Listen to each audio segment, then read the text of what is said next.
Bonsoir à tous les amis, très content de vous retrouver. On est bien comme ça, une petite soirée Ligue des Champions avant sans doute la tempête, l'orage de demain avec les grosses affiches, le PSG Chelsea, le Real City, et évidemment ce Bodo Glimt Sporting qu'on attend tous ici. Je sais que les Pipionneurs sont à l'affût, mais vous savez quoi? J'aime bien parce que c'est le genre de soirée où finalement on n'a pas de trop de pression sur les matchs du soir. Évidemment, je parle en tant que neutre, mais tu vois, cette soirée de LDC, j'ai l'impression qu'elle était pas trop en mode, voilà, il n'y avait pas une attraction, il n'y avait pas un truc qu'on attendait tous, et je pense qu'on s'est régalé. Déjà, le Galatasaray Liverpool en apéritif était bien. En plus, on a eu, on va dire, une demi-surprise parce que Gala gagne à domicile, c'est pas un événement, mais qui batte Liverpool, tu vois, ça reste quand même assez sympathique. Et franchement, le Newcastle-Barça avec son énergie, son intensité, on est toujours client. Il y a aussi évidemment, le Bayern qui en colle 6 à l'Atalanta sans Harry Kane. Je sais pas si on se rend compte de la performance de ces zinzins de la compagnie Army qui envoie quelque chose de fou. Et évidemment, le scénario le plus lunaire, c'était du côté de Madrid, de l'Atlético, avec cette victoire 5-2. Bon, Tottenham a marqué 2 buts, est revenu. L'Atlético en a quand même mis un cinquième, mais c'est surtout l'entame de match. Je vous invite à aller voir les 3 premiers buts. J'ai rarement vu, je pense, 3 buts sur des erreurs directes comme ça. La première du gardien Kinski, la deuxième de Van de Ven et la troisième de nouveau de Kinski. 3-0 en 15 minutes, c'était déjà plié comme affaire. En plus, on sait que Tottenham traverse une crise sans nom en première ligue, est très très proche de la zone rouge. Et je crois en plus ce week-end c'est Liverpool-Tottenham. Donc attention au mal de crâne qui peut se prolonger. Et décision radicale d'Igor Tudor qui décide de sortir le pauvre Kinski, qui est forcément impliqué sur 2 buts, qui avait décidé de tourner un petit peu parce que Vicario ces derniers temps n'était pas dans son assiette. Je pense que le Kinski on le reverra plus sous Tudor à Tottenham depuis un moment, et la séquence où Kinski sort et t'as Tudor qui donne des consignes, les deux ne se croisent même pas, et t'as quelques joueurs qui raccompagnent Kinski au vestiaire, je crois que t'as Solanke notamment. C'est très très dur pour lui.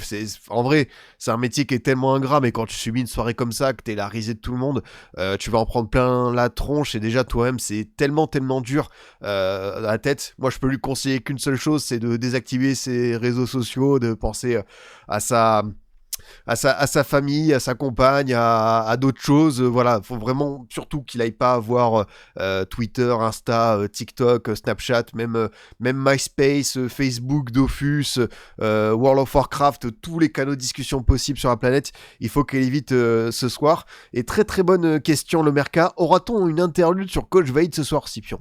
Évidemment, on va pas y échapper parce que même si on est une soirée LDC, voilà, le parfum des grandes soirées avec Saint James Park, le Wanda Metropolitano, tout ça, oui, le FC Nantes continue de nous divertir. Pas mal, parce que dimanche dernier on avait fait un sondage, voilà, plutôt Duprat, plutôt Derzakarian, plutôt Titi Loré, et là le FC Nantes réussit quand même à nous surprendre. Bravo Kita, parce que je l'avais pas vu venir, évidemment avec le fabuleux Vaid Halilovic qui revient, le bon coach Vaid à 75 piges, pardon. Après, ouais, Vaid, j'ai toujours une affection pour lui. Parce que c'est un coach avec lequel j'ai grandi. Bon, ça en dit long, parce que Vaid, je commençais à regarder le foot, il était déjà là avec Rennes, avec Lille, avant le PSG. Mais Vaid, bon, on sait que c'est un gars qui a des méthodes radicales, il s'est fait sortir du Maroc juste avant la Coupe du Monde pour ça, mais c'était aussi le coach de Nantes au moment de la disparition de Salah, et comme beaucoup de personnes à Nantes, il m'avait beaucoup touché, donc quelque part, j'ai pas envie de le tomber sur lui s'il descend avec Nantes au bout de la saison. Enfin, je sais pas si vous me comprenez, mais c'est, pour moi, Vaid, c'est vraiment pas le problème. C'est évidemment toute cette gestion. Lui, je pense, il veut donner encore une fois un coup de main à un club tellement malade. Voilà, je garde quand même, un aspect émotionnel pour ce coach, donc c'est pas de sa faute, mais toute cette question d'Ekita, elle est plus que dramatique, quoi. Enfin, est-ce que quelqu'un est étonné en même temps que quand Harry saute? Non, voilà, t'as pas réussi à faire un coach peut-être un peu plus clinquant. Là, c'est vraiment sauver les meubles pour sauver les meubles. Bon, t'es qu'à 2 points de la GIA, ouais, je pense que pas grand monde n'y croit encore une fois. En tout cas, j'espère que vous allez bien sur le chat, que vous êtes bien présents avec des habituels comme Thibaut, supporter Dortmund, qui lui a perdu 4-1 contre l'Atalanta. Il va nous expliquer comment ça a pu se passer ainsi, vu le scénario du Bayern. Hugo SSE, Dark Chirac, Brandon Wallet, également des petits nouveaux qui sont là pour ce soir, comme Enoxam, Slyen, et aussi je crois qu'on a Scaradiolé qui sont présents pour la première fois, donc vraiment un plaisir toujours de voir des petits nouveaux, et bien sûr SosoChat, la modératrice, qui vous rappelle, si vous aimez bien les émissions, les différents contenus, n'oubliez pas, on est présent sur YouTube en rediff, également en podcast avec le COP de Scipion. Ouais, c'est vrai qu'il y a aussi eu quelques annonces ce soir, t'as raison, Dark Chirac, avec le maillot des 125 ans de Rennes, très très beau, notamment en version Manchong, on ira peut-être jeter un petit coup d'œil. Brest aussi qui sort un maillot rétro, maillot anniversaire, maillot rétro, donc ouais, c'est vrai que de toute façon aujourd'hui le rétro n'a jamais aussi bien marché, et rien qu'à voir, tu sais, Newcastle, ils sont repassés chez Adidas, ils ont une très très belle DA, notamment un pull inspiré des années 90 et que j'ai voulu choper sur Adidas, c'était sold out très très vite, donc vraiment ça fonctionne encore une fois, et comme tu le dis, oui, journée rétro en Liga à venir, donc non, c'est vrai que voilà, on revient aux années 90, dans 5-10 ans, ce sera le retour aux années 2000, quoique on l'a déjà, hein, parce que regarde, il y a beaucoup de Teamgeist, de maillots inspiration 2006 qui ressortent. Ils ont ressorti les maillots, par exemple, de l'Argentine de 2006. J'ai craqué ici, hein. Est-ce que moi, je pouvais résister à un maillot floqué 10 Riquelme? Non, évidemment. Donc, on a foncé là-dessus, mais ouais, c'est vrai que j'ai vu passer ces différentes annonces, et les maillots de Rennes et de Brest sont plutôt assez stylés, ouais.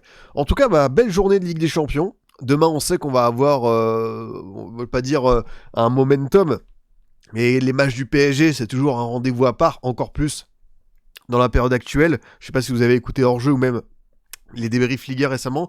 Moi, je suis pas forcément ultra inquiet pour le PSG, mais j'ai juste envie d'y être, quoi. Moi, j'aime bien ce sentiment d'une équipe qui est un peu dos au mur. Voilà, t'avais l'échappatoire Monaco, t'as réussi, mais finalement t'es passé par un trou de souris. Donc ouais, j'ai vraiment hâte. Oh, Rixi, Pipion, j'ai pris une place au Bernabeu pour demain, j'ai tellement hâte. Alors, t'as pas Mbappé, t'as pas Carreras, t'as pas mal d'absents. De toute façon, c'est soit le Real s'en sort par un petit 2-1, soit pour moi City l'emporte, et quand je dis l'emporte, de manière nette. Mais après, quoi qu'il arrive, le Real demain peut faire un résultat ou faire illusion. J'ai tellement peur pour le match retour que le Real prenne une sanction, ça va être assez terrible, et surtout que c'est le potentiel adversaire du Bayern en quart, et quand on voit à quel point le Bayern est avancé, c'est assez spécial, ouais. Ouais, franchement, mais on va voir, hein. De toute façon, comme je vous dis, le Real, même quand ils sont un peu au fond du trou, même quand ils sont dans une spirale archi négative, il y a toujours ce truc de LDC, mais là j'ai quand même du mal à y croire à cette sorte de talisman. Déjà l'an dernier contre Arsenal, quand il s'était fait sortir 3-0 à l'aller, le retour, ils ont commencé à nous faire croire une remontada, 90 minutes au Bernabeu, c'est très long. Oui, c'était très long parce que c'était un match ultra ennuyant, mais ouais, je suis fan d'aucun des deux, juste un kiff. Alors là, t'es très clairement comme moi depuis 15 ans en LDC. Si tu vas juste comme ça pour le kiff, je pense que tu vas vraiment passer un vrai bon moment, quoi. Et oui, évidemment, Breton souriant, Bodo Glimt demain. Non, franchement, c'est vrai que Bodo Glimt demain, on attend ça. Petit rappel, ouais, pour ceux qui voudraient savoir, demain, 18h45, ce Leverkusen Arsenal. Alors, moi, je pense que Leverkusen peut accrocher quelque chose à l'aller, et je pense qu'Arsenal fera le job au retour. Mais vu certains résultats de ce soir, notamment le 6-1, le 5-2, et un Leverkusen qui a des vrais joueurs de talent, voilà, on laissait les Ibrahim Maza, les Christian Kofané, les Grimaldo sur coup franc, t'as envie un peu d'y croire, mais s'il y a 4-0 pour Arsenal, je serais pas en mode surpris, parce que je pense que s'ils font le job et ils profitent de certains espaces, ça peut faire mal, mais voilà, est-ce qu'ils voudront tuer ce match aller, ou est-ce qu'ils vont faire tourner un petit peu en vue de la Première Ligue? Ça peut être assez intéressant de voir la compo. Et du coup, 21h, le fameux Bodo Sporting, et après, on a en même temps et le PSG et le Real, donc programmation qui peut faire parler, mais bon, tu sais que t'as pas mal d'Espagnols à caler en même temps, t'as aussi forcément des Anglais, tout ça, donc faut répartir tout ce beau monde. Et c'est jamais évident. Merci beaucoup Ibra pour le message, ça fait grandement plaisir. J'ai vu un message d'un supporter barcelonais qui disait j'ai l'impression d'être ultra fatigué, voilà, on est sorti par un trou de souris. C'était quoi déjà? Je retrouve plus un message, mais c'est vrai que j'ai l'impression que pour beaucoup de supporters catalans, la soirée était assez particulière sur ce Newcastle Barça. Moi, j'avais pas forcément peur pour le Barça. Moi, je pensais que ça pouvait aller chercher un résultat, mais repartir avec ce 1 partout et ce penalty à la toute dernière action, et Olmo, bravo, parce qu'il obtient très bien avec ce crochet, et Yamal qui le transforme derrière, avec voilà Rafinha qui lui donne le ballon.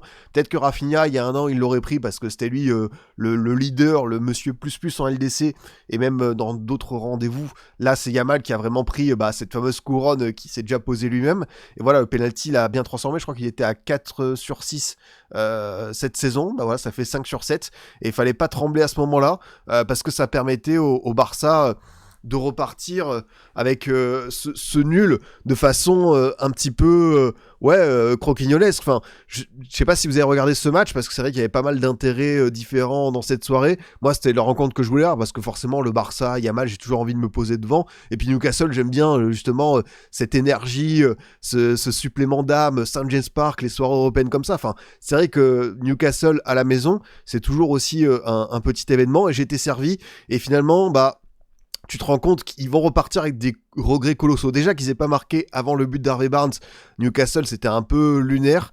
Match quasiment à sens unique.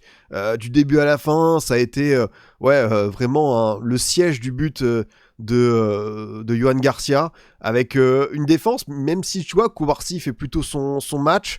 T'as Aroro qui malheureusement est impliqué sur le but, parce qu'il décide de faire cette histoire de crampe de l'autre côté du terrain. Du coup l'arbitre lui dit non, tu sors quand même, hein. Enfin, en gros, tu restes à côté du but de Ramsdale parce que t'étais dehors au moment où t'as commencé.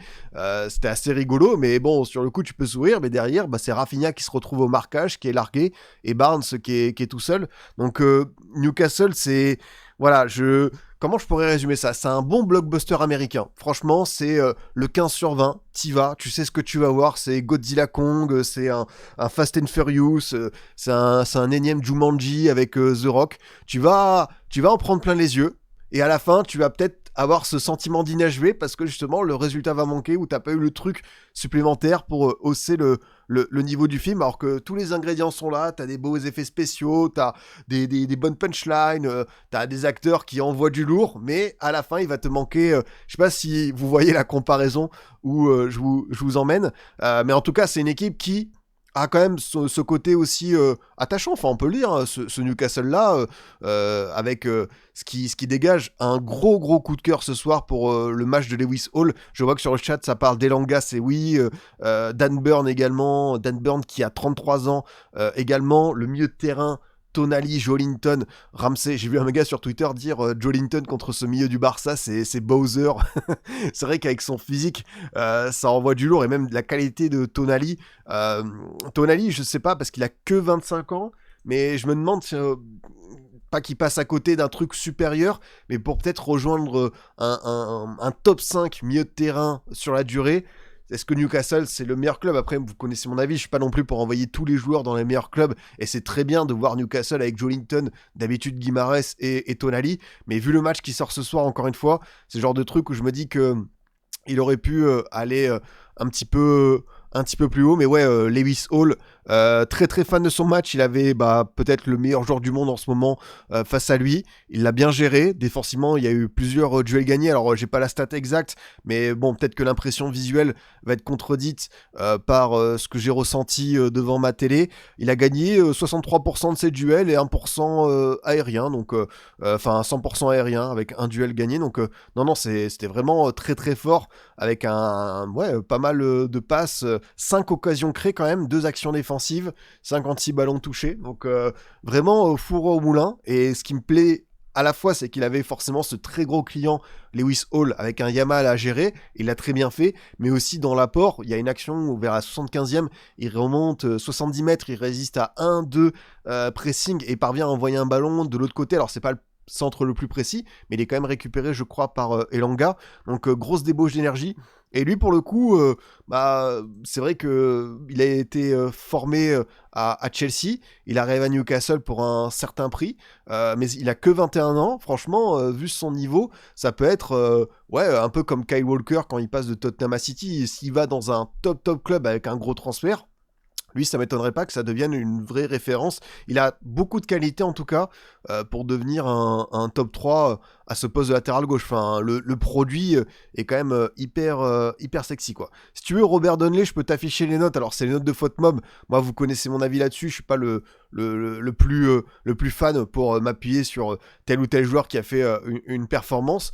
Mais non, franchement, bravo à Newcastle, parce que, voilà, quand ils sont devant leur public, il y a cette folie, ils ont insisté, persisté jusqu'au bout pour marquer ce but, c'était totalement mérité, même si, je vous avoue, à 1-0, le retour au Camp Nou, je donnais encore quand même avantage au Barça, parce que voilà, c'est un contexte qui est tellement à part, St James Park, et d'ailleurs je sais pas si dans le chat certains l'ont fait, moi j'ai pas eu l'occasion d'y aller. Ça fait partie des petits stades avec Anfield en Angleterre où je suis là, ok, j'ai quand même envie de vivre l'expérience parce que ça a l'air de transcender. Ouais, franchement, c'est une équipe.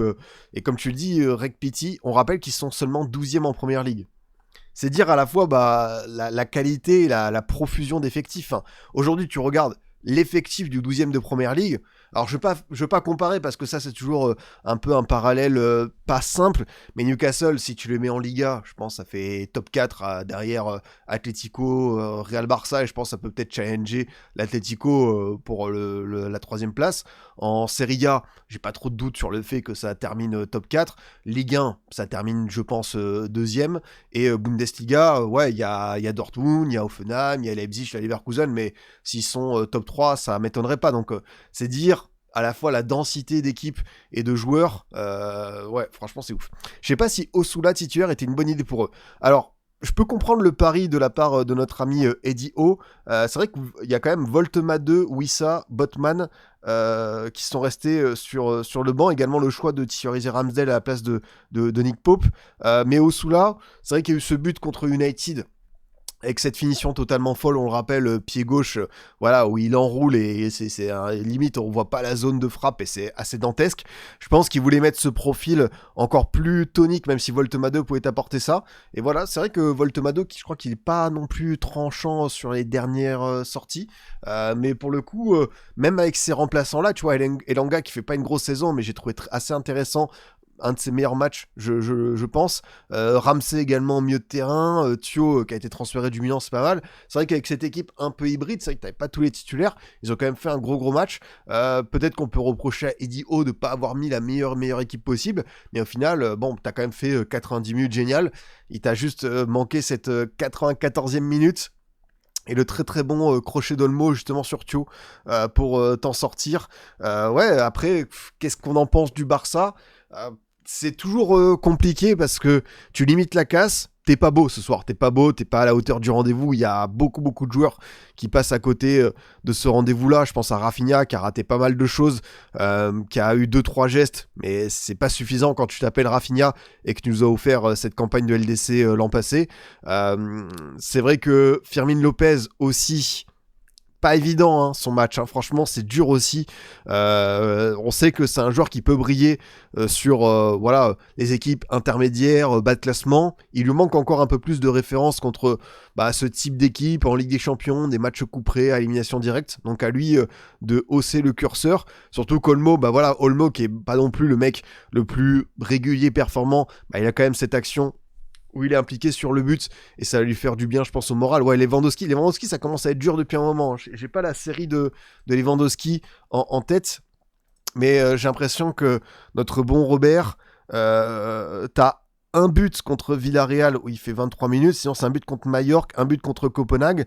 Ouais, c'est sur les sur les 10 derniers matchs, c'est 3 buts, et surtout dans le jeu ça pèse vraiment pas quoi. Donc assez inquiétant la forme, mais en même temps voilà, 37 ans, sur ce type d'équipe qui t'envoie, t'as Dan Burn quand même et Malik Thio, c'est pas un cadeau, mais c'est peut-être le moment où tu dis que finalement Lewandowski dans un monde idéal, ça devrait être plutôt un super sub. Après bon, c'est sûr qu'il a une telle réputation, un sacré CV, c'est pas simple à mettre sur un banc, et Ferran Torres avait eu sa période l'an dernier quasiment au même moment, hein. Notamment il avait marqué contre l'Inter en demi de LDC, mais là c'est beaucoup plus dur pour Ferran cette saison, donc je peux comprendre que Flick le mette, mais voilà, le Barça se retrouve avec un problème de numéro 9, et ça fait partie des dossiers un peu urgents à régler l'été prochain, quoi. Le Barça, le parcours est bien bourbier pour eux, ça va être dur de battre des équipes en place qui les harcèlent haut. Bah, on rappelle que le Barça, pour ceux qui peut-être n'ont pas le tableau exact en tête, le Barça, en cas de qualification, affrontera le vainqueur d'Atlético Tottenham. Donc, logiquement, ça devrait être l'Atlético. Alors, on a vu qu'ils avaient été capables de les battre 3-0 avec ce retour-là, mais là, ça va être inversé, puisque l'aller aura lieu au Camp Nou potentiellement, et après, c'est le retour au Wanda. Donc, ce sera pas la même chose tout à fait que la Coupe du Roi, et on sait que justement, cette équipe d'Atlético, si elle a envie de leur faire mal, ça peut être le cas, donc attention à ce rendez-vous en quart, parce que c'est vrai que cette partie de tableau par rapport au Mordor à gauche, ouais, t'as envie de te dire, ok, c'est plus ouvert, avec potentiellement une demi contre Arsenal, mais attention, parce que le Barça n'y est pas du tout encore, donc faut vraiment se méfier de cette physionomie. Et déjà, bon, t'as un match retour à gérer, même si on sait que Newcastle est pas la meilleure équipe à l'extérieur. Quand même falloir faire le job. J'aimerais bien voir le Barça face à un pressing comme le Bayern en ce moment. Je pense que personne n'a envie de l'imaginer, et heureusement que ça se croise pas immédiatement, quoi. Pourquoi pas Rashford en pointe en attendant un vrai neuf? Franchement, pas déconnant. Par rapport à tout ce qu'on a vu, je suis pas loin de te dire oui, et merci à Mediomax pour le petit prime. C'est vrai que Rashford, il y a toujours des débats sur est-ce qu'il faut lever son option à 30 millions, mais pour ce rôle de neuf, il a déjà occupé plusieurs fois United et sur plusieurs saisons, donc ça pourrait être une option assez viable. Ça, j'avoue, je suis d'accord. Autant mettre Araujo en neuf vu qu'il défend pas. Ça, c'est taquin. Mais ouais, t'as aussi... t'as quelques absents ce soir. Alors, j'ai pas le comparatif en tête, mais du coup, en important, t'as Baldé, t'as Koundé et De Jong. Bon, Christensen, ça fait un peu plus longtemps. Et côté Newcastle, t'as Lewis Millet, Bruno Guimaraes forcément, et Fabian Schär, et Emile Kraft aussi. Mais très clairement, ouais, Araujo le retour, c'est toujours un peu pas dire un suspense, mais quand il va se comporter, mais enfin tu vois, il tue quelque part son équipe, même si finalement ça fait qu'un partout, avec cette action où il décide de revenir sur la pelouse, de défendre, et voilà, c'est le genre de petits détails qui peut coûter cher, et si tu fais tous les petits détails d'Araujo dans ce genre de rendez-vous, entre le carton rouge contre Barcola, il y a 2 ans, son entrée qui était cata contre l'Inter l'an passé, attention parce que ça commence à faire pas mal de buts qui coûtent directement, et ça peut être assez fâcheux. L'option d'achat de Rashford, elle n'est pas encore levée. Et non, Yas, on n'a pas encore évoqué ce fabuleux Atlético Tottenham, ça va venir assez vite. C'est assez intéressant, mais hormis Arsenal, toutes les équipes qui avaient un bon, voire excellent niveau la saison dernière, ont tous perdu en qualité, hormis le Real. Tous ceux qui étaient plutôt mid ont grandi. Je vois ce que tu veux dire. Moi, je trouve que le Bayern de compagnie, c'est celle qui avait déjà posé des bonnes bases et qui allait beaucoup plus loin dans son projet. Arsenal, quoi qu'on en dise, c'est un collectif, va falloir les sortir aller-retour, donc assez intéressant. Après, ouais, c'est campagne qui peut réserver des surprises, hein. Tu vois les premiers résultats, la défaite de Liverpool à Gala, là tu vois Atlético qui est en mode coupe, que ce soit la finale de la Coupe du Roi qui vont disputer contre la Sociedad, ou là en LDC, où très clairement c'est une équipe qui c'est peut-être le retour du Cholismo, hein. Ça va être quelque chose, hein. Yamal ce soir, mine de rien, bien tenu, un tir cadré, le péno, 0 occasion créée, 0 centre réussi, 0 dribble réussi, 18 pertes de balles. Ouais, c'est vrai qu'Yamal, son match, comme tu dis, c'est un match qui est raté parce que ce soir, il avait un très très bon client en face, un mec qui l'a extrêmement bien muselé. Je crois que à part le penalty, son dernier tir lors du match, ça remontait à la 23e, 22e minute. C'est Canal qui a dit cette stat. Et alors que pour tous ceux qui regardent le Barça, depuis plusieurs semaines, vraiment, il marche sur l'eau. Il s'est débarrassé de ses petits problèmes physiques, la pubalgie, tout ça. Donc il est vraiment sur une phase ascendante et il fait mal quasiment à chaque match. Là, c'est un but, mais oui, c'est dans cette période où tout lui réussit, ça a été plus compliqué. Mais voilà, c'est aussi le mérite de ce type de joueur de s'en sortir comme ça avec ce penalty. Il est pas simple, hein, parce qu'évidemment, le timing, s'il le mettait pas... là t'avais cette défaite 1-0, lui on lui serait tombé dessus en mode c'est ça votre crack et tout. Alors bon oui, tu peux quand même passer à côté d'un match, surtout quand t'as Lewis Hall qui est vraiment le joueur qui ressort d'un point de vue des notes et même de l'impact, de l'impression visuelle. Mais ouais, c'est vrai que cette équipe de Newcastle est quand même pas mal de joueurs qui sont super intéressants et ça fonctionne bien.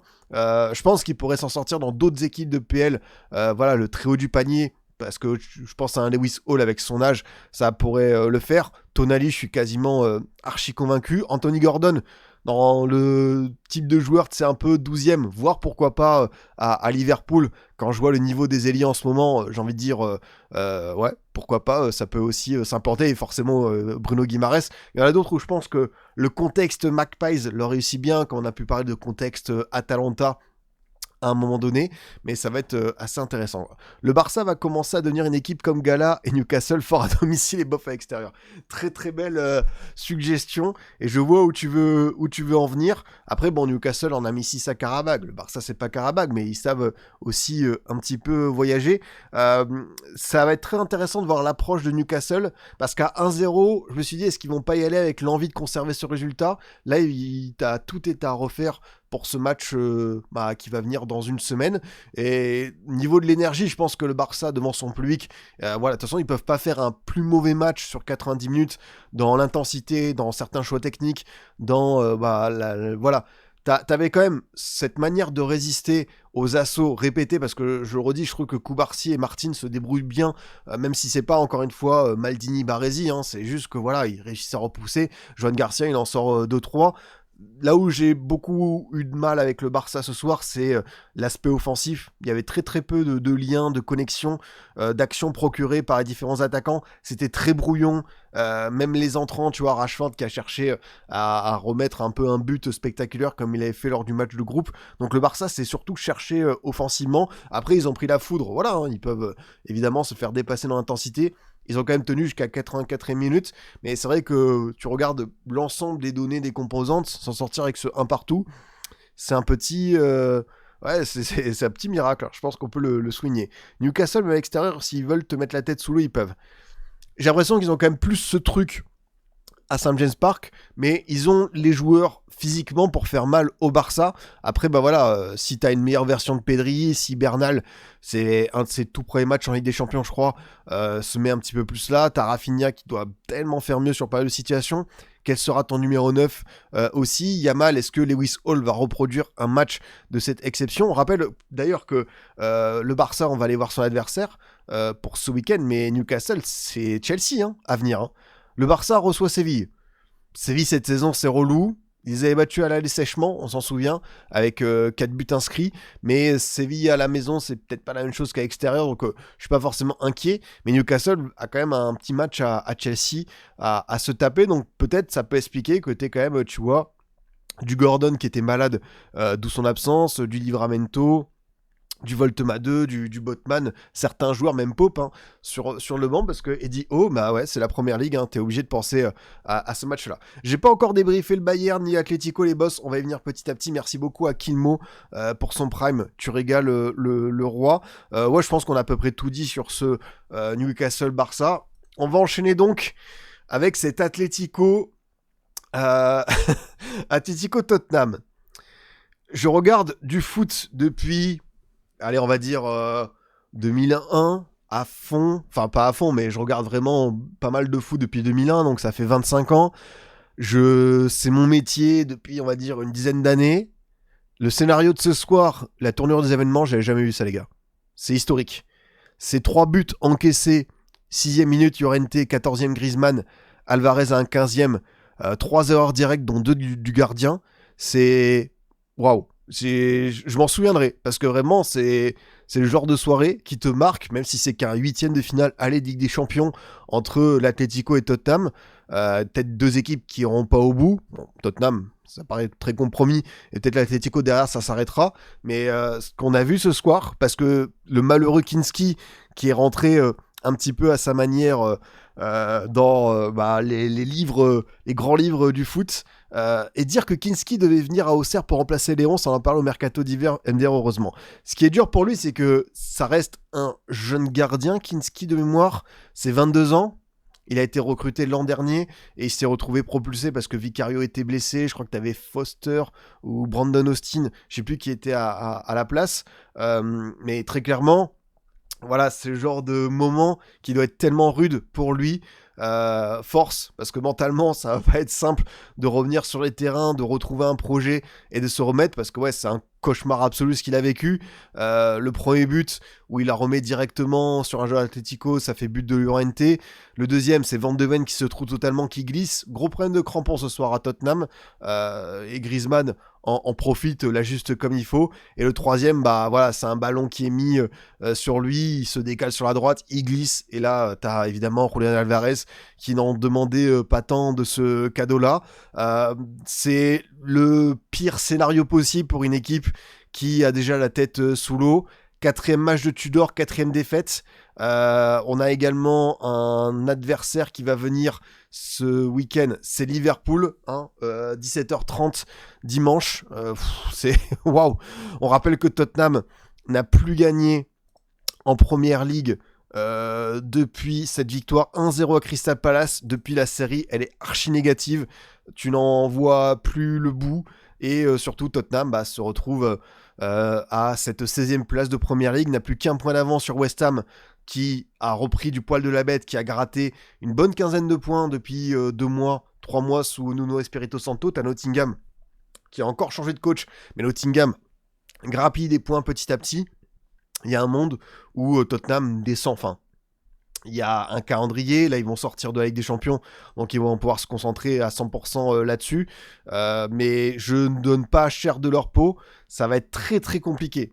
T'as un Tottenham, Nottingham qui arrive, t'as aussi, tu vas à Aston Villa, tu vas à Chelsea, ça va être assez rude pour eux, franchement, et c'est quand même une trajectoire qui est assez dingue.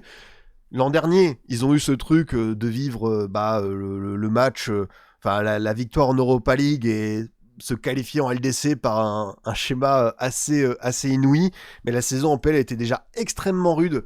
Où on voit que ils étaient 17e de PL et t'avais quand même un certain écart avec les 3 derniers, notamment Ipswich, Southampton. Donc tu vois, t'avais quand même mis certaines équipes à distance, mais il n'empêche que voilà, ta saison en PL était quand même une galère sans nom. Et là, pour le coup, on s'était dit, bon, on change de coach, on va prendre Thomas Frank qui a fait des choses à Brentford, on fait un mercato, Kudus, Simmons, Palinha, enfin, tu vois, on apporte, mais en vrai, c'est quand t'es maudit, quand t'es dans une spirale comme ça, et je pensais pas que ça pouvait se reproduire de manière pire. Voilà, là, il y a un vrai monde où je vois Tottenham descendre. Et on a déjà parlé de ça la dernière fois, sur les relégations surprises, ce que ça représenterait comme séisme, comme truc un peu fou. On a connu, voilà, nous quand on était plus petits, Lens en Ligue 1, on a connu des monuments du foot français, Saint-Étienne, Bordeaux, mais tu regardes l'effectif de Tottenham, alors oui, t'as sans doute des lacunes, des joueurs qui sont au fond du trou, je pense à Van de Ven qui traverse une période qui est archi rude, c'est clair, ouais, Monaco, c'est vrai que Monaco aussi, qui descend, je crois, 2010-2011, et qui était finaliste de LDC 7 ans avant, c'est quand même une trajectoire assez folle. Et ouais, là, pour le coup, je vois quand même des joueurs, tu vois, je me dis, je suis recruteur en PL, il y a des noms que j'ai envie de sauver, mais attention, parce que là, pour le coup, va falloir s'en relever, et je suis pas sûr que Tudor termine la saison, parce que quand il va se poser la question, là, que Tottenham va peut-être enchaîner encore une fois 1 ou 2 revers à venir, et que dans l'autre sens, t'as Nottingham ou peut-être West Ham qui vont gratter des points. Je vous dis, s'il y a défaite à Liverpool, le match de l'Atlético, on va le mettre de côté, mais si tu perds contre Nottingham à la maison dans un rendez-vous capital pour le maintien, préparez-vous les derniers matchs. Si c'est Sean Dyche à la reprise après la trêve, pas surpris.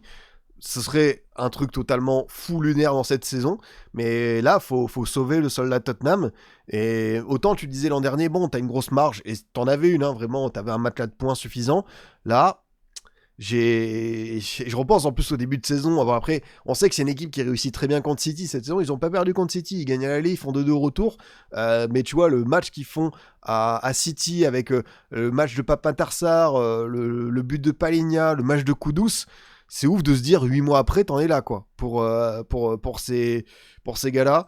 Alors après Tudor c'est son dernier match ce week-end. Mais Tudor doit être viré ce soir, même pendant le match il aurait dû sauter. Chiroleo qui est supporter des Spurs, force parce que c'est quand même assez voilà, ici on l'aborde de manière, je vais pas dire légère, mais on présente le tableau, mais je sais que quand t'es supporter des Spurs, Waouh, tu dois quand même vivre un truc assez fou. Non mais moi je te dis, Reg Pity, Shondash il s'est viré de Nottingham parce que Marinakis il a câblé, mais je suis dirigeant Tottenham, je vais le chercher. Franchement, là, perdu pour perdu, tu dors, t'attendais un truc, mais finalement, t'as ton matelas de points qui a tellement diminué, faut prendre le pompier en PL, et je fonce sur lui, quoi. Surtout que Nottingham, enfin, tu vois, il a déjà fait des petits trucs. Apparemment, ils veulent Thiago Motta. Mais Thiago Motta, faut pas maintenant. Là, maintenant, faut sauver le club et faut que tu ailles chercher. Je vais même caricaturer, si Comboiré était libre, si Pascal Duprat a envie de lâcher les grandes gueules de RMC, c'est lui qu'il faudrait aller sauver, quoi. Aller récupérer. Mais en tout cas, c'est rude. Je comprends ce que tu as vécu avec Bordeaux. En vrai, Bordeaux, on l'avait vu venir depuis un petit moment. Peut-être que toi, Tottenham, tu as pu voir aussi la descente aux enfers, mais parler de descente aux enfers quand tu as un club avec forcément cet effectif, ces moyens, ce stade, parce que oui, ok, on peut parler du palmarès hormis l'Europa League, mais tu as quand même un effectif qui, je me dis, tu peux rater ta saison et terminer 12e, mais être relégué. Et après, c'est aussi le signe que le niveau en PL a tellement augmenté. Il y a quelques années, ce type d'équipe pouvait se rater, faire des 9e, 10e places. Ça arrivait à Arsenal, ça arrivait à Chelsea, ça arrivait à United, même à Liverpool, avant que Klopp ne reprenne le navire. Mais là, pour le coup, quand tu vois le niveau moyen des équipes, l'homogénéité en première ligue, quand tu as certains effectifs, on n'a pas Newcastle tout à l'heure qui est 12e, bah ouais, cet effectif qui a la dalle, ça te tape, quoi. Et ils font top 8 quand même. Alors, c'est vrai qu'on a souvent parlé de Tottenham top 8 en mode surprise. On avait revu leur calendrier. C'était pas le calendrier le plus difficile de l'histoire. Ils l'ont très très bien négocié parce qu'ils avaient Francfort, le Slavia Prague, Villarreal. Je crois qu'ils avaient également le PSG. Ils ont perdu 5-3 là-bas. Donc c'est pas voilà, on avait un parcours le plus simple de loin. C'est vrai, on peut relativiser. Après, fallait quand même, tu vois, terminer top 8. Cette qualif en LDC ne les a pas arrangés.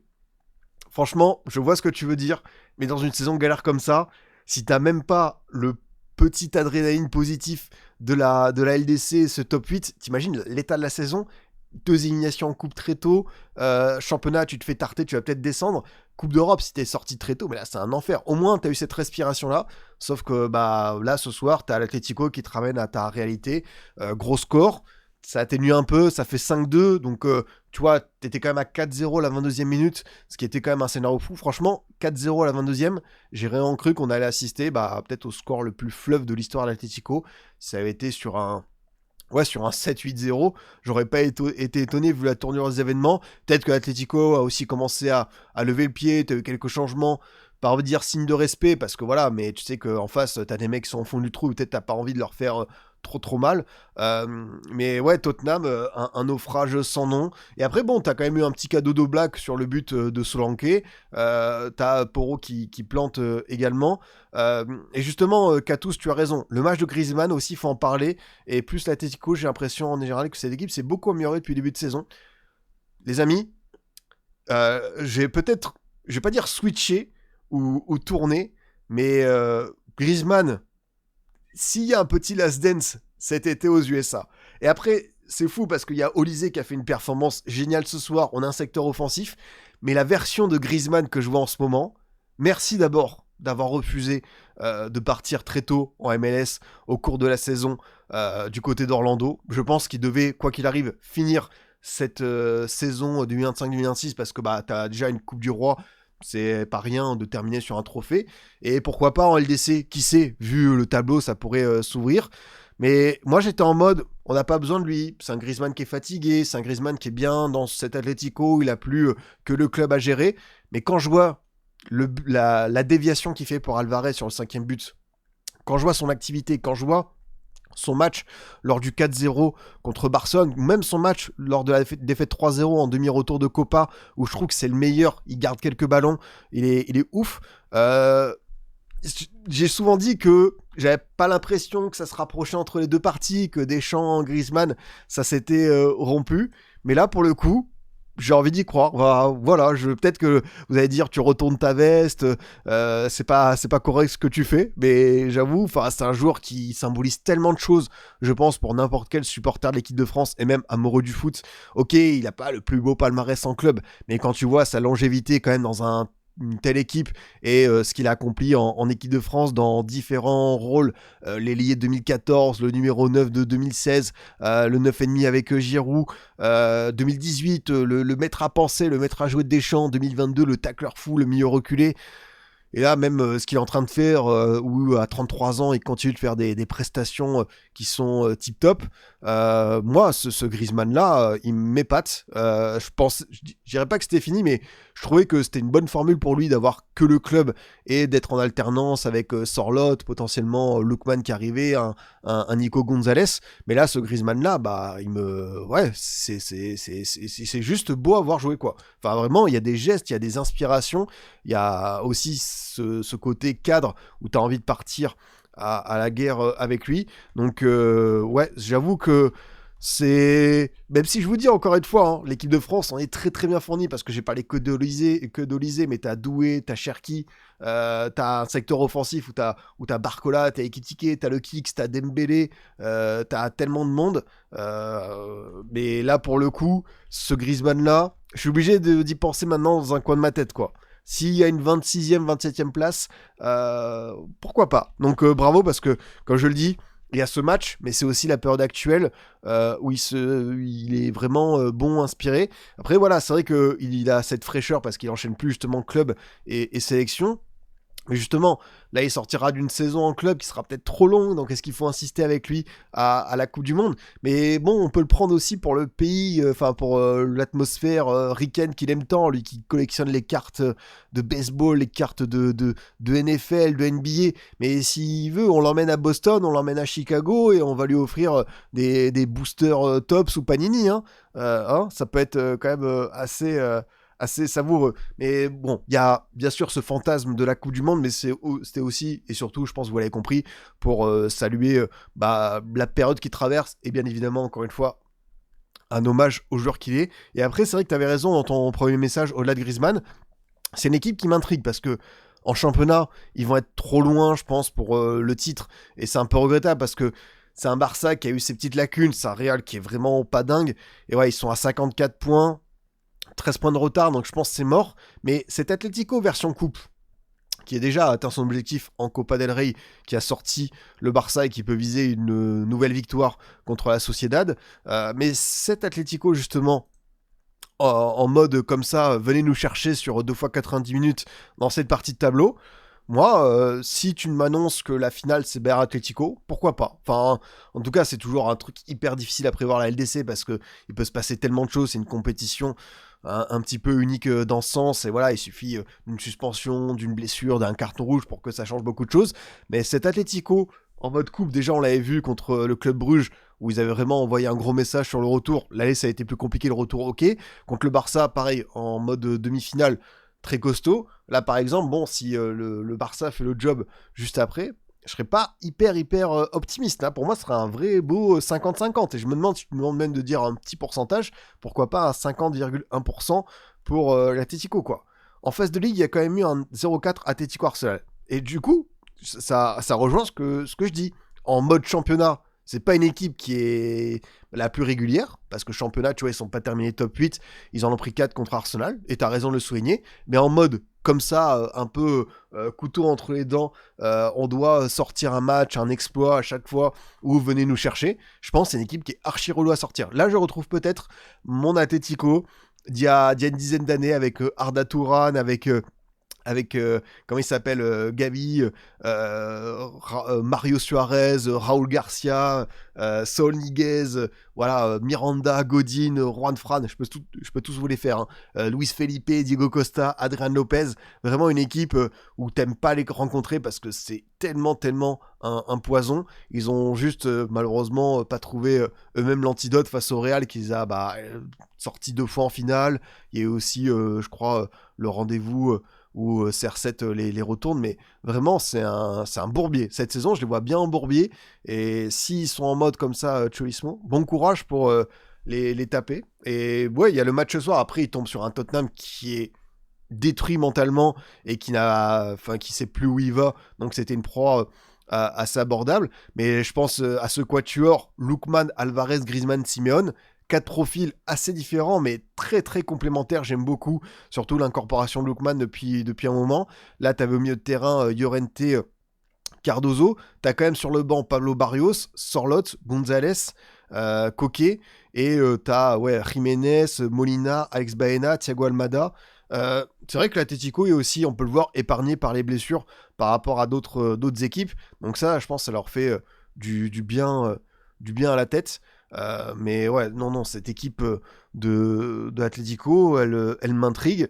Et ouais, c'est vrai que ça peut être un bel outsider. On va se brancher sur. Bien sûr, il y a beaucoup de cadeaux Tottenham, et je suis tout à fait d'accord avec toi, Raph.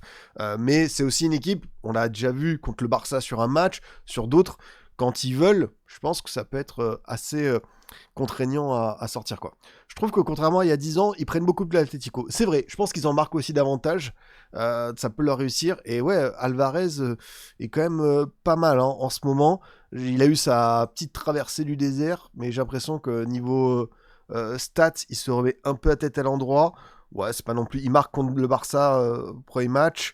Il marque à Bruges. Il marque contre Oviedo. Buteur et passeur contre le Barça. Et après, ouais, c'est vrai que ouais, là, c'est vrai que ça lui fait du bien en ce moment, ce qui vit Alvarez, qui, c'est vrai, a très très bien démarré ce fameux triplé contre le Real. Il y a eu une vraie période de creux, mais pour moi, ça reste quand même un attaquant spécial, donc je vais pas non plus le mettre de côté, quoi. Ils ont du mal à garder le score aussi, on l'a vu contre le Barça des Zéro-Bet. Je pense qu'ils sont pris un peu la tête sur ce match. Je pensais même qu'ils essaieraient d'aller marquer un but et tout. Ils ont pas réussi à le faire parce que Koubarsi a fait un super match ce soir-là.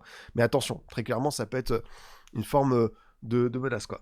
Après, pourquoi regarder la LDC quand on peut voir Rocky versus Drago versus Frodo versus Gollum, Poutine versus l'ours en finale de Coupe brésilienne.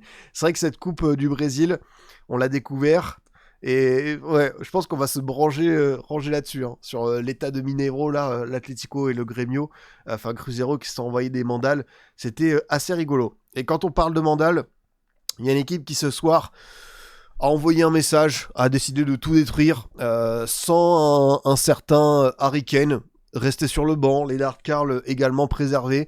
Mais voilà, le Bayern a endossé son costume, match à élimination directe, un des grands favoris de la LDC, et ça me plaît, parce que voilà, je pense que le Bayern doit pas cacher ce statut.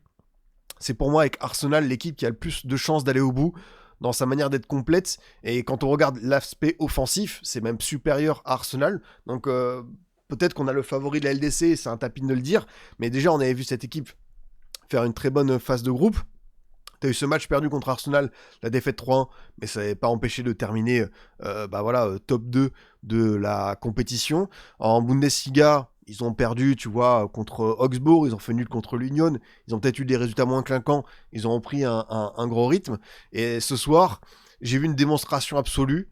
Contre une Atalanta, on se disait, bon, le dernier survivant de Serie A, qui a remonté Dortmund, coucou Thibaut, avec ta Dream Team ta Dream Team du Borussia. Mais sincèrement, cette équipe, qu'est-ce qu'elle offre comme émotion footballistique, enfin, c'est une pure démonstration, c'est de la folie. J'en reviens pas de ce que j'ai vu. Enfin, après, il y a des erreurs qui sont terribles. Par exemple, je sais pas si vous avez regardé les buts, mais côté Atalanta, tu peux pas proposer ça défensivement, et même un manque de concentration. Le premier but, ça vient d'une erreur de marquage où t'as Gnabry qui est seul sur le corner, première zone, entrée de surface, il le laisse, Gnabry qui va trouver Stanisic qui fusille Karnecegui très très proche. À ce niveau-là, 12e minute de LDC, tu peux pas directement faire une erreur comme ça, même s'ils ont très bien joué le coup, le Bayern, en jouant ce corner assez vite. On a eu quand même un événement ce soir à Bergame. On a également le public qui a ovationné Michael Olise. C'est pas tous les jours, alors on a déjà eu des rivaux qui ont applaudi Ronaldinho, Messi, tout ça, du côté du Real. On a certains publics, tu vois, qui ont reconnu cette forme de supériorité. Et l'Atalanta a fait ça pour Michael Olise, qui, on sait, il a des gros objectifs. Hein. Michael, il y a le Bayern, où il doit s'affirmer un peu plus, même si, bon, je pense qu'il est déjà très très bien avec ses 20 passes D quasiment au début mars. L'équipe de France avec sa première grande compétition internationale cet été et la Coupe du Monde, où il sera un titulaire. J'ai envie de dire que Olysée, il passe peut-être également un révélateur Ballon d'Or. Alors c'est pas le genre de choses qui m'intéresse parce que c'est récompense individuelle et c'est pas là où on va tout le temps s'épancher. Mais quand je vois son niveau ce soir, même si c'est un Atalanta qui est très faible, mais c'est quand même un doublé. Et je sais pas, vous avez vu pareil les buts, mais c'est Arjen Robben 2011 quoi. Il se l'emmène tellement facilement, pied gauche, 2 crochets, ça va enrouler avec une facilité déconcertante. Il y en a un avec rebond, l'autre sans. Pouf, c'est tellement fort. Franchement, le match qu'il a fait, c'est sublime. Enfin, vraiment, et pensez aussi pour Gnabry, parce qu'il est passeur, il est buteur. Et comme le disait certains sur le chat, il y a beaucoup de joueurs à mettre en avant. Upamecano était très bon, je suis d'accord. T'as également Jonathan Tah, tu vois, qui fait partie des meubles cette saison, alors que c'était peut-être un des transferts. On disait, bon, est-ce que Jonathan Tah, ça vaut le coup? Parce que les Leverkusen, bon joueur, mais est-ce qu'il est prêt pour ce cap supérieur? Et il s'est installé comme titulaire indiscutable. Et il y a pas photo, vraiment. J'aime bien aussi Pavlovic dans le registre qu'il est, qui a pris la place de notre ami Goretzka, Kimmich qui est vraiment un monsieur plus cette saison. Je suis bavarois, ils ont tous été parfaits ce soir. Leimer, on va dire peut-être le moins bon du match.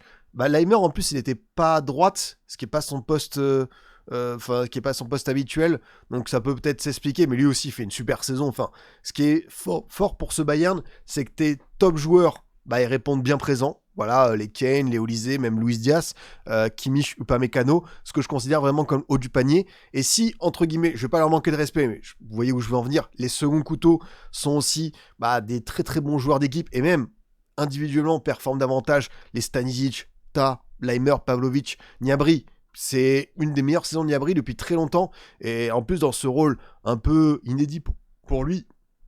En attendant le retour de Moussiala, l'émergence de Leonard Karl, il a quand même fait le job dans ce rôle de 10. J'aime beaucoup ce que propose Gnabry, et ça peut être peut-être aussi une idée pour notre ami Nagelsmann avec la Mannschaft. Mais ouais, même rien que retrouver un socle de joueurs allemands avec également Urbig. Urbig, c'est pas la première fois qu'on le voit faire pas mal d'arrêts assez importants. C'est toujours une question hyper importante au Bayern sur la transmission, l'héritage de Neuer. Passer après Neuer, c'est pas évident. On l'a vu, Yann Sommer, qui a écœuré un nombre de fois fou le Bayern. Et je pense que les quelques Bavarois qui sont dans le chat voient de quoi je parle. Quand il était à Mönchengladbach, quand il arrivait au Bayern, c'était pas ça. Et après, il est parti à l'Inter, il a fait le job. Même si cette saison, c'est peut-être un peu plus dur. Mais vraiment, Urbig, je suis pas loin de me dire qu'ils ont peut-être commencé à creuser, trouver quelque chose. J'étais là en mode bon, Maignan, il est peut-être en fin de contrat avec le Milan, il a prolongé depuis, mais est-ce que le Bayern aurait pas intérêt à se mettre sur un Maignan? Et finalement, c'est peut-être le petit Urbig qui va s'offrir une place royale, parce qu'être gardien numéro 1 du Bayern, c'est quand même, quand tu vois les joueurs qui se sont passés là-bas, Sepp Maier, Oliver Kahn, Manuel Neuer, enfin, t'écris l'histoire du foot allemand avec, donc on ne peut que lui souhaiter cette trajectoire. Saison prochaine, c'est Titu Urbig avec la retraite de Neuer. Franchement, ce serait top, hein. Je serais très content pour lui. Et ouais, au global, on parle beaucoup de cette équipe bavaroise, des différentes personnalités. Moi, là où je veux insister, c'est bravo compagnie, parce que il arrive, encore une fois, après cette saison à Burnley, où il est en Première Ligue, il avait fait du très bon taf en Championship. En PL, l'état supérieur, c'était trop dur pour cet effectif avec 6 idées. Ça l'a pas fait, redescente. Il est arrivé au Bayern, on s'est dit, bon, est-ce que c'est pas un peu un coach de transition avant de récupérer potentiellement un gros nom, peut-être un Jürgen Klopp, tout ça. Et moi, je vous avoue que, je crois que j'en parle souvent, mais le match où je me suis dit, il y a un truc avec compagnie, c'est une défaite, c'est une élimination, c'est contre l'Inter.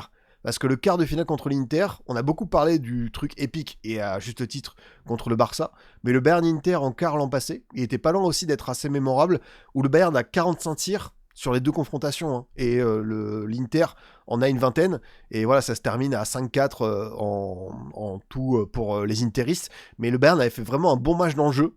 Il y a Harry Kane qui avait manqué que situation, ils n'avaient pas été efficaces, froids, méchants, comme on peut le voir ces derniers temps, et je pense que ça lui a servi de base en mode, j'ai ce qu'il faut. C'est-à-dire que j'ai des bonnes idées dans le jeu, j'ai cette proposition, ce 4-2-3 très malléable avec un créateur, enfin plusieurs créateurs sur la même ligne dans différents registres. C'est vrai qu'il y avait pas mal de Titu absent. Vous avez raison de le souligner, les boss, contre l'Inter. On perd l'aller face à l'Inter quand on a été gourmand à vouloir le 2-1 à l'Alliance. Mais j'insiste dans la proposition footballistique, c'est là que je me suis dit, ok, compagnie, j'ai envie de te suivre. Parce que franchement, il y a un truc qui s'est créé avec ce coach. Et là, on l'a vu sur la première partie de saison où il a amené ça à un niveau supérieur. Là, voilà, t'as eu la défaite contre Arsenal, mais finalement, c'est qu'un match de poule, donc c'est pas le plus grave. Mais là, maintenant que tout va s'enclencher avec, voilà, les rencontres qui comptent, on a vu le succès 2-1, enfin 3-2 contre Dortmund. On a également cette Ligue des Champions, on attend tous beaucoup du Bayern. Et là, je suis en train de me dire, ok, là, ça va peut-être retourner dans leur sens. Et c'est vraiment un très très beau candidat. Enfin, pour moi, ils ont à peu près tout. C'est comme d'habitude, quelles sont les petites limites à avoir à cette équipe? Certains vont dire, bon, Harry Kane dans les grands rendez-vous, des fois il répond pas présent. Oui, peut-être. Mais bon, quand Kane ne va pas répondre présent, est-ce que tu n'auras pas derrière un Olysée, un Gnabry, un Luis Diaz, un Musiala? Les limites, ce sont les blessures. C'est vrai, vous avez raison, les petites limites, c'est les blessures. Avec, voilà, encore une fois, ce soir, tu as Alphonso Davies qui ressort, qui est blessé. Je sais qu'il y a des petites alertes pour Urbig et Musiala. Et il y a eu des cartons jaunes de malin ce soir. Hein. Kimmich qui en a pris un, Olysée aussi, parce qu'ils seront suspendus pour le retour. On sait que c'est déjà arrivé. Quelqu'un, je crois, avait posé le message sur le chat. Est-ce que ça va pas faire comme l'époque où Ramos avait pris jaune sous le Real de Mourinho et ça avait permis de rejouer derrière et l'UEFA les avait sanctionnés? J'espère que ce sera pas le cas, mais bon, mieux vaut être absent là pour ce 8e retour où tu vois, tu vas pouvoir un petit peu souffler et tu vas pouvoir donner du temps de jeu à voilà, un peu plus peut-être à du Tom Bischoff, Musiala s'il est à 100%, Lennart Karl, peut-être que tu as d'autres joueurs qu'on a vu récemment, les Mike Wisdom, tout ça, ça pourrait être pas mal pour ce Bayern. Mais ouais, le match qu'ils ont envoyé à l'aller sans Harry Kane, c'est quand même assez ouf quoi. Quand Kane sent qu'il sera pas bon en attaque, il n'hésite pas à aider son équipe de partout comparé à certains. C'est vrai que Kane, on peut pas lui reprocher d'avoir ce rôle playmaker, et ça pourrait peut-être faire la différence dans ce sens. En tout cas, le match, ouais, c'est une équipe qui est assez complète et c'est un vrai régal aussi à voir. Certains vont pondérer en mode Bundesliga, mais non, si vous êtes fan de foot, vous êtes obligé d'apprécier quelque part ce Bayern parce qu'il y a tellement de bons joueurs à chaque ligne et on sent vraiment une vraie inspiration collective de Vincent Kompany qui me plaît beaucoup en tant que coach, mais aussi en tant que personne. Hein. La sortie qu'il a fait sur Vinicius, j'insiste, elle est très très forte dans le football, où chaque déclaration, chaque phrase est scrutée de près, et il a fait vraiment un monologue de 12 minutes sur ce qui s'est passé, Vinicius, Benfica Real, où il a recadré un petit peu tout le monde, Mourinho, tout ça. Donc c'était pas évident pour lui de, je pense, envoyer ce message, et il a pris ses responsabilités, je pense que c'est vraiment bienvenu.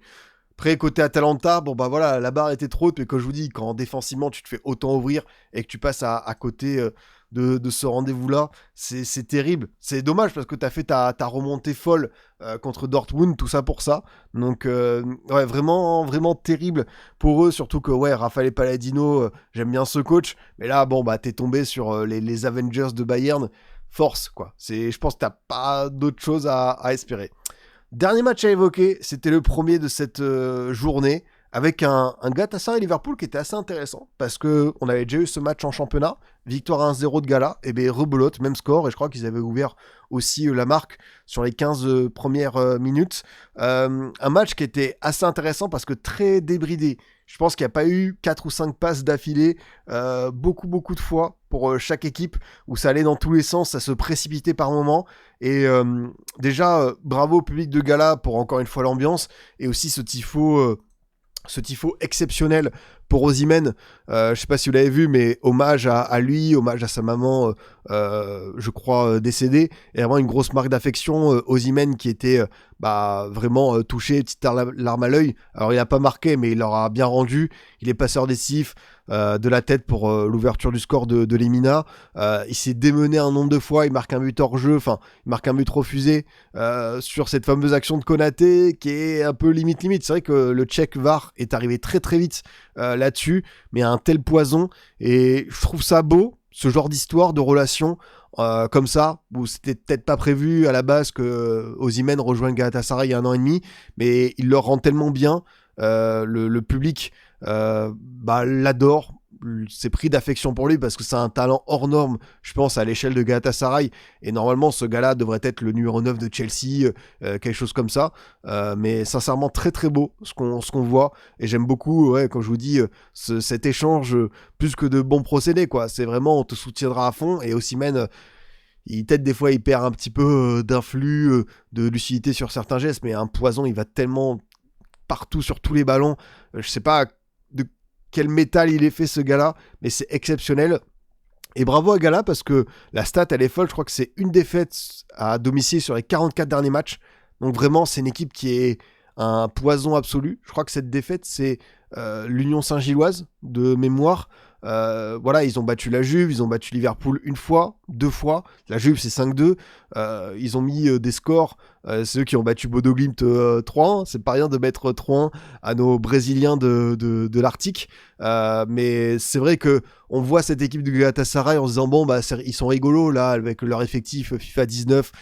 Osimhen, Lucas Torreira, Davinson Sanchez, Mario Limina, Jacobs, Singo, t'as Leroy Sané, Icardi, Gundogan qui traînent un petit peu sur le banc. Mais voilà, c'est une équipe qui a ses imprécisions techniques, c'est une équipe qui se fait peur par moments.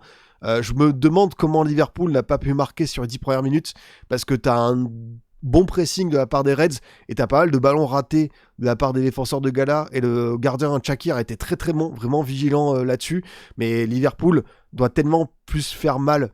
Si Liverpool veut pas aller au bout dans un trophée prestigieux cette saison, Première Ligue, ça paraît compromis. La LDC, pourquoi pas, mais c'est le genre de match, même si je suis pas forcément inquiet pour le retour, parce qu'on sait que Galatasaray a plus de mal en voyage. Enfin, on se souvient de la victoire 3-2 à la Juve, mais enfin la défaite justement 3-2 à la Juve, mais t'étais mené 3-0, donc Anfield, ils peuvent tout à fait retourner ça, mais si Liverpool veut être une équipe d'un meilleur acabit, il faut qu'il soit beaucoup plus létaux et qu'il laisse pas passer ce nombre de cadeaux que Galatasaray fait sur les 10 premières minutes. Les amis, je pense qu'on est sur la fin de Mohamed Salah, et ça me fait tellement mal de le dire parce que c'est un joueur que j'ai ultra kiffé, que j'ai adoré.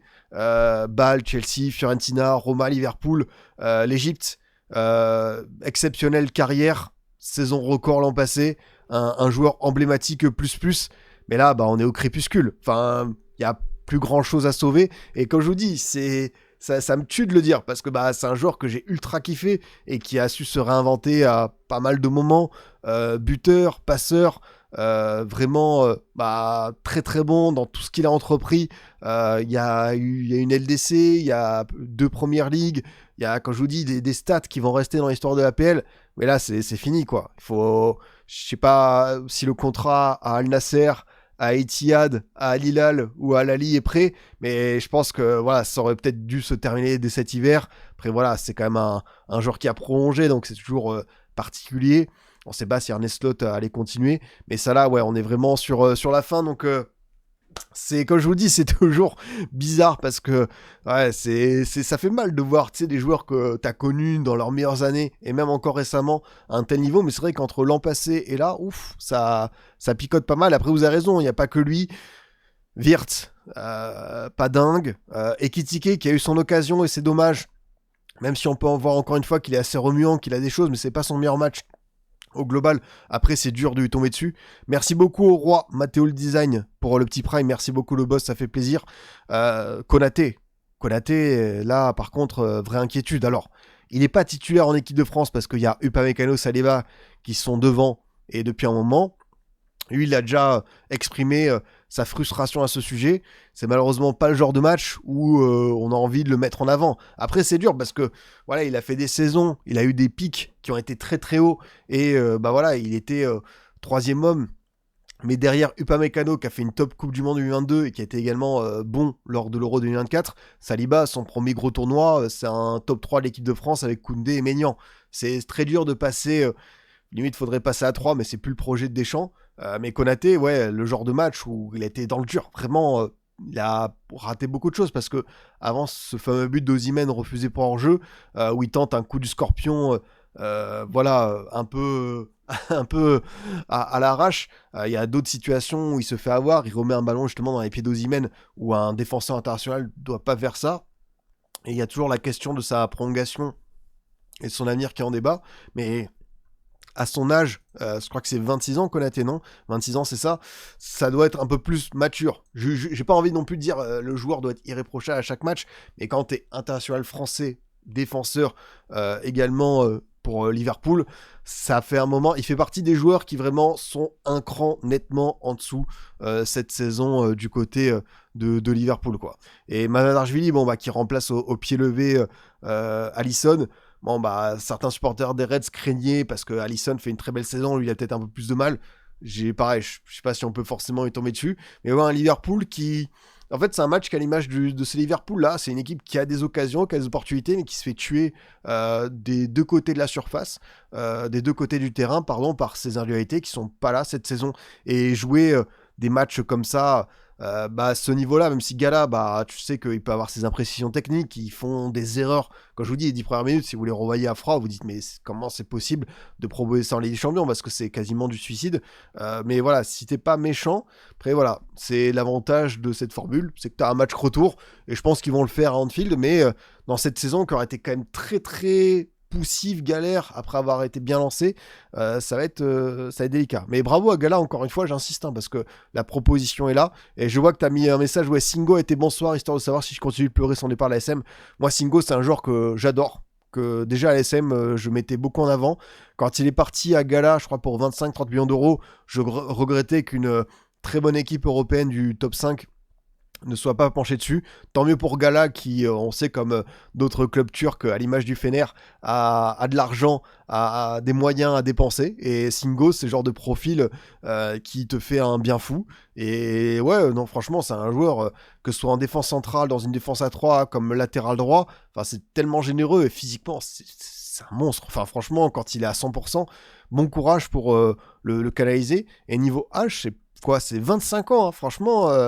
Si dans un an et demi, il y a un petit 50 millions qui tombe de United, je serais pas surpris pour l'ami Wilfried Singo, mais t'as raison. Singo, c'est un décès de base. Ouais, parce qu'au Torino, il jouait pas mal dans une défense à 3 de mémoire, dans axe droit. Monaco, il a été utilisé comme ça aussi. T'as aussi des matchs sous Hutter où il était à droite. Mais ouais, c'est vraiment un joueur, bah, une des déceptions, tu vois, quand il est parti de Monaco, surtout quand tu vois que Pocoeli, il utilise beaucoup, beaucoup la défense à 3, je pense qu'il aurait fait un bien fou, hein, plutôt qu'à d'aller chercher le bon vieux Woodfess. Ouais, Josico, t'as raison, le milieu de Liverpool, il est pas au niveau en ce moment, je trouve. C'est vrai qu'on a beaucoup loué, je pense, à la fois la régularité, la fiabilité de McAllister, la progression de Gravenberch et Slobodzai, qui est bah, le meilleur joueur, je pense, de Liverpool cette saison, le plus régulier. Là, ce soir, ça a été plus difficile, mais en même temps, beaucoup, beaucoup de ballons perdus, d'erreurs, d'errements, mais de l'ensemble de l'équipe. Et même ce milieu-là, qui, je pense, bah, nous plaît tous sur le papier, a pas retrouvé son carburant habituel. C'est pour ça que je suis curieux de savoir ce qui va se passer à Liverpool cet été. Comment est-ce qu'on va repartir après cette saison très étrange et ce mercato à 500 millions qui n'a pas porté ses fruits, mais finalement tu vas récupérer Alexander Isak, qui est quand même Alexander Isak. T'as voilà, des joueurs en fin de contrat, des aventures qui vont pas se prolonger comme ça là, Konaté, peut-être, hein, Konaté, je m'avance un petit peu. T'as pour moi un manque criant sur les ailiers, parce que Gakpo, bah, ça fera peut-être jamais l'affaire. Chiesa, est-ce que Chiesa peut devenir un titulaire indiscutable? Pas sûr. Ngumoa, très intéressant, mais peut-être trop jeune. Pour le coup, je me dis que ouais, peut-être que les ailiers, ça va reclaquer 500 millions. Après, en vrai, ce qui est ouf, c'est que peut-être la saison, elle aurait changé s'ils avaient fait Marguerite le 1er septembre. Parce que Marguerite, avant qu'il aille à City cet hiver, il aurait dû arriver en plus des Léonie à Liverpool. Ça s'est pas fait pour une histoire de timing. Moi, j'aime beaucoup Marguerite. Est-ce qu'il aurait pu changer à lui tout seul? La phase de cette équipe, c'était présomptueux. Mais quand tu vois ses débuts à City, à quel point bah, il a rassuré beaucoup de monde derrière, t'es obligé de dire pourquoi pas dans cet univers parallèle, quoi. Bizarrement, contre Marseille, c'était autre chose avec ce milieu. Ah là, les pauvres Marseillais qui prennent encore une fois une balle perdue. Slot toujours en poste. Ouais, Slot, il a sauvé sa place en gagnant quelques matchs en première ligue, mais bon, si t'as pas le top 5 qui est synonyme de Ligue des Champions, ça va être chaud, quoi. Ouais, Gomez catastrophique, mais Gomez, pour moi, il doit pas être titulaire. Enfin, là, t'as Frimpong qui rentre en jeu, mais dans un monde idéal, il y a des joueurs qui doivent être soit partis depuis un moment, soit remplaçant, et Liverpool n'a peut-être pas fait le tri suffisant dans son effectif, mais vous avez raison, quand tu as dépensé 500 millions, normalement tu devrais pas avoir ce genre de casse-tête qui se prolonge sur la saison. Mais quoi qu'il arrive, ouais, bravo à Gala, même ouais, on n'a pas parlé de certaines performances, Jacobs très très bon, Sanchez qui a pris un carton jaune qui sera suspendu je crois pour le retour, si je ne m'abuse. Donc ça peut manquer parce que lui aussi il a été bon et il émase la flèche absolue. Donc ouais, franchement, ils ont été sur un match comme ça. Bravo, parce que je trouvais que c'était assez. Ouais, ils ont compris ce principe-là, ils ont joué avec leur public et ça fait encore.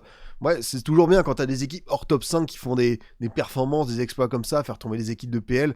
Et ouais, on espère, tu vois, si t'as Gala ou pourquoi pas Bodo Glimt en quart de LDC, ouais, tu vois, ça te fait des affiches un peu différentes par rapport à d'habitude.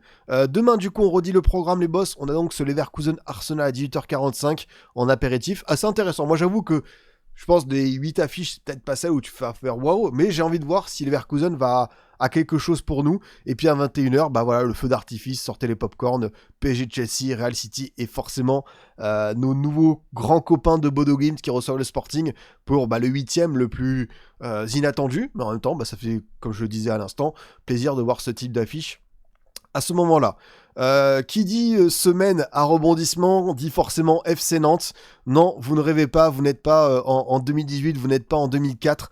Vejda Halilović redevient entraîneur d'un club de Ligue 1.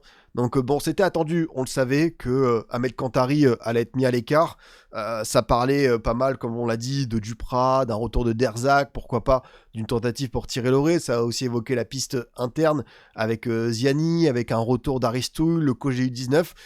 Et voilà, les Kita sont des personnes qui sont toujours particulières, on ne sait jamais comment les analyser. Et donc c'est Coach Vaid qui revient. Coach Vaid, on va aller voir après sa fiche Wikipédia, mais ça commence à remonter, qui a évidemment joué à Nantes dans les années 80, on rappelle, très grand attaquant, qui a des belles statistiques de buts, entraîneur de 2018 à 2019, qui a entraîné PSG, LOSC, Dynamo Zagreb, des sélections comme l'Algérie, le Japon et le Maroc. Voilà. Il va être assisté de Patrick Colo pour le premier match, réception Strasbourg. Bon courage. Le dimanche 22 mars, parce que on le sait qu'il n'y a pas le fameux PSG Nantes qui a été reporté. Le Cantari Ball qui gagne qu'un match, et devinez c'est contre qui. Alors, ils ont gagné un autre match. C'est peut-être oublié, même deux. Ils ont gagné contre Concarneau en Coupe de France et face au Havre. Mais oui, c'est vrai qu'en Cantari, dans son palmarès, j'ai gagné au Vélodrome.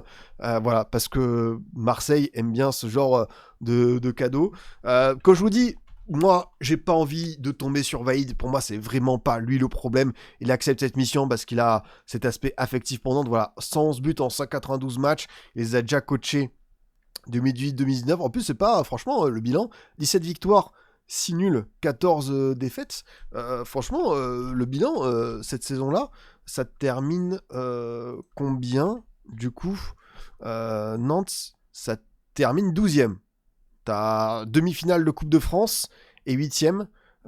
Donc franchement, le bilan, ça va. Il remplace Miguel Cardozo en cours de saison. Voilà, ça peut vous aider. C'est vrai que je devrais faire le quiz Porkle de tous les coachs du FC Nantes. Je pense qu'il y a certains noms qu'on a oubliés. Mais ouais, Coach Vaid, comme je vous dis, il a fait tellement de choses. Enfin, il a commencé à entraîner en 1990. J'étais pas né. Ça, je peux me le dire. C'est quand même assez fantastique. Évidemment, il a fait Beauvais, il a fait le Raja Casablanca, il a fait en Ligue 1, on le sait, le LOSC, qui l'a emmené de Ligue 2 à Ligue des Champions, le Stade Rennais, le PSG, où ça a été plus contrasté, Trabzonspor, Al Ittihad, des expériences de coach, la Côte d'Ivoire, l'Algérie, le Japon, le Maroc, Trabzonspor, et puis de nouveau le FC Nantes. Qu'est-ce qu'on peut espérer, 73 ans, j'ai dit 75, je lui ai donné 2 années de plus. Voilà, enfin, c'est sauver un club où il n'y a plus grand chose à espérer, même si tu le dis, factuellement, t'es qu'à 2 points de la GIA, donc rien de finito. Mais bon, est-ce que cette équipe est capable d'aller chercher des points pour ces derniers rendez-vous-là? On rappelle, tu reçois Strasbourg, Brest, Marseille, Toulouse, et tu vas à Metz, Auxerre, Paris, Rennes et Lens. Et il faudra mettre en parallèle, évidemment, Auxerre et pourquoi pas Nice. Même ce match à Metz, tu vois, qui est peut-être, quand tu vois la situation de Metz, tu dis 3 points gratuits, mais qui a gagné contre Nantes à l'aller? Bah oui, les Messins, ils l'ont fait, quoi. Donc là, j'avoue, j'ai du mal à l'espérer. Et après, c'est comme d'habitude, s'ils se maintiennent, Bon bah bravo, parce que voilà, personne l'aura vu venir, mais quoi qu'il arrive, c'est à chaque fois, enfin, sportivement, ça ressemble plus à rien quand tu vois l'enchaînement de coach, quand tu vois le mercato que tu fais l'été, où t'es vraiment ric-rac, que tu donnes aucune thune à Luis Castro, c'est débrouille-toi avec les jeunes et les mecs en place, et que cet hiver, tu vas dépenser des gros salaires pour chercher des joueurs qui finalement font pas l'affaire. C'est un truc qui est à l'envers. T'as Drouet, le directeur du recrutement qui est parti. Ça parle d'enfin nommer un directeur sportif en 2026. C'est alarmant. Donc on va voir pour ce FC Nantes là. Coach Vaid, bah voilà, c'est un nom qui nous parle tous. Mais là, dans ce bourbier-là, c'est juste, voilà, c'est bon courage. Histoire de voir comment ça va se passer. Leur enchaînement Paris, Rennes, Marseille, Lens, faut voir qui s'accroche.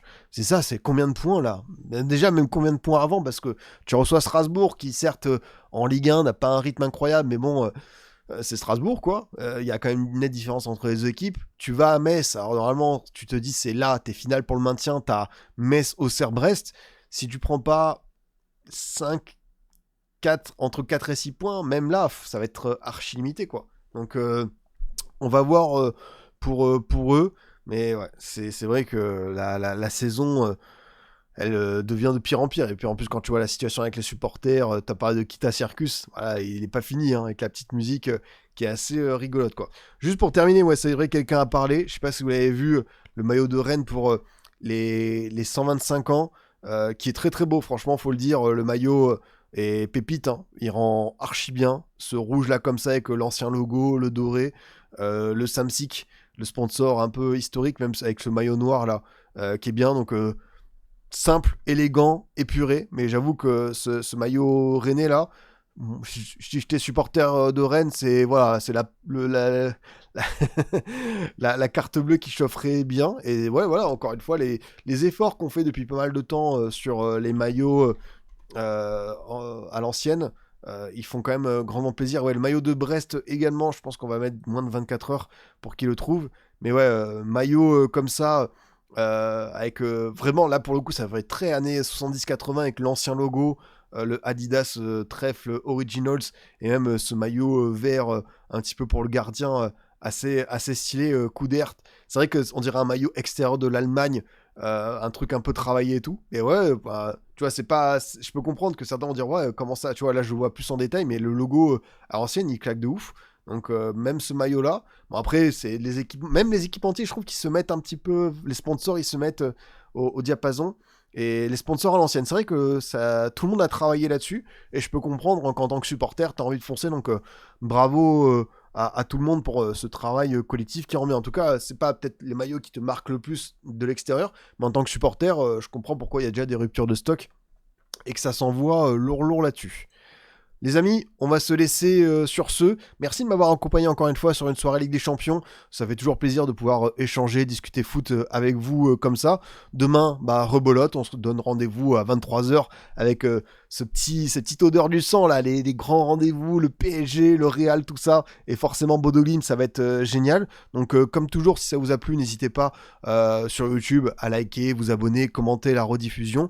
Et puis également disponible Cop de Scipion sur Spotify, Apple et également Deezer. Je vous souhaite une très bonne soirée, reposez-vous bien parce que demain on repart à l'attaque. Salut à tous les boss.